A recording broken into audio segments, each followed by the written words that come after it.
Hi friends, నేను మీ Sirisha. Welcome back to our channel Amma Siri రుచులు. ఇవాళ మన రెసిపీ వచ్చేసి చికెన్ పచ్చడి. ఈ చికెన్ పచ్చడిని సింపుల్ వేలో సూపర్ టేస్టీగా ఎలా ప్రిపేర్ చేయాలో ఇప్పుడు మీకు చూపించబోతున్నాను.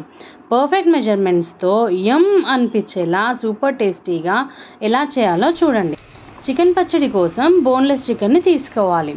పీసెస్ మరీ పెద్దగా మరీ చిన్నగా కాకుండా మీడియం సైజు ఉంటే ఫ్రై ఈజీగా అవుతుంది.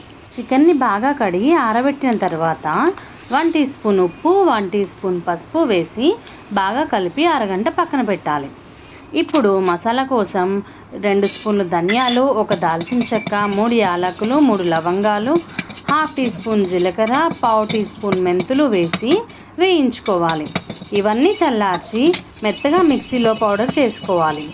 ఇప్పుడు ఒక ప్యాన్లోకి ముందుగా పక్కన పెట్టిన చికెన్ని తీసుకుని డ్రై రోస్ట్ చేయాలి. 5 నిమిషాల్లో వాటర్ ఇంకిపోతాయి. ఇప్పుడు మరొక ప్యాన్లోకి 1 కప్ ఆయిల్ తీసుకొని ఇందులో మనం డ్రై రోస్ట్ చేసుకున్న చికెన్ పీసెస్ను యాడ్ చేసి అన్నీ బాగా ఫ్రై చేసుకోవాలి. తడి నీరు అనేది అస్సలు ఉండకూడదు. మీరు చికెన్ పీసెస్ని నొక్కి చూస్తే చాలా గట్టిగా ఉండాలి. చికెన్ మీరు ఎంత బాగా ఫ్రై చేస్తే అన్ని రోజులు నిల్వ ఉంటుంది. ఇలా బాగా ఫ్రై అయ్యి మంచి కలర్లోకి వచ్చాక ఆయిల్ నుండి సెపరేట్ చేసుకోవాలి. అవే ఆయిల్లో 2 టేబుల్ స్పూన్ అల్లం వెల్లుల్లి పేస్ట్ వేసి ఆయిల్లో ఈ పేస్ట్ బాగా ఫ్రై అవ్వనివ్వాలి. అల్లం వెల్లుల్లి పేస్ట్ని ఫ్రెష్గా తయారు చేసి వేయాలి. మనం ముందుగా ఫ్రై చేసిన చికెన్ పీసెస్ని యాడ్ చేసుకుందాం. నెక్స్ట్ మనం తయారు చేసిన మసాలా పొడిని కూడా వేయాలి. 1/2 కప్పు పీసెస్లో సాల్ట్ కొద్దిగా బాగా ఫ్రై అయ్యాక ఇప్పుడు చూసుకోవాలి. ఒకసారి బాగా మిక్స్ చేశాక 1/2 కప్పు కారం వేసి బాగా కలపాలి. 1/2 కేజీ చికెన్లో 1/2 కప్పు సాల్ట్, 1/2 కప్పు కారం వేస్తే కరెక్ట్గా సరిపోతాయి. పచ్చళ్ళకు 3 మ్యాంగో కారం అయితే బాగా రుచిని ఇస్తుంది. కలర్ కూడా బాగా కనిపిస్తుంది. కారం వేసి నురగగా వస్తుంది.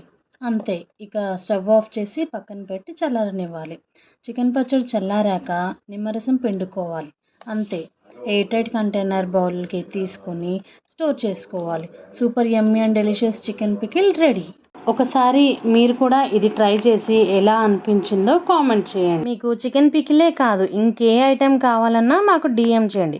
మరో మంచి రెసిపీతో ఇంకో రోజు మీ ముందుకి వస్తాను. Until then take care. Bye everyone. Thank you.